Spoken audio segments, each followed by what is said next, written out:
గ్రహించి నన్ను పరిశీలనగా తెలుసుకొనుటను బట్టియే అతిశయింపవలెను. ఇర్మీయా గారు ఏమని చెప్తున్నాడు?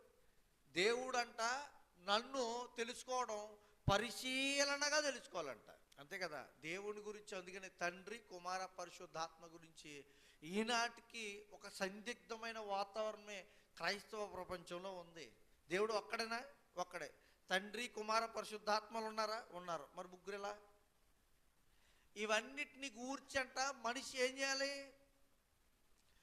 పరిశీలనగా తెలుసుకోవాలంటున్నాడు. ఉందా పరిశీలన? ఉందా క్రైస్తవ ప్రపంచంలో? ఉంటే యేసుక్రీస్తు పుట్టినవాడని ఎందుకంటారు? ఉంటే ఎంత పరిశీలించారు వీరు? వాళ్ళకు ఉండుంటే అసలు ఈ భక్తులు ఏం మాట్లాడారో ఎలా తెలుసుకోగలుగుతున్నారు? పరిశీలన ఉందంటారా? ఉందా? లేదండి క్రైస్తవ ప్రపంచానికి. ఏదో తండ్రి తండ్రి, కుమారుడు కుమారుడు, పరిశుద్ధాత్ముడు పరిశుద్ధాత్ముడు, అంతే. దేవుడు అంటున్నాడు నన్ను పరిశీలనగా తెలుసుకుంటాను బట్టే ఉందంట. అట్టి వాటిలో నేను ఆనందించువాడునని ఎవరు చెప్తున్నారు? దేవుడే చెప్తున్నాడు. ఏమని?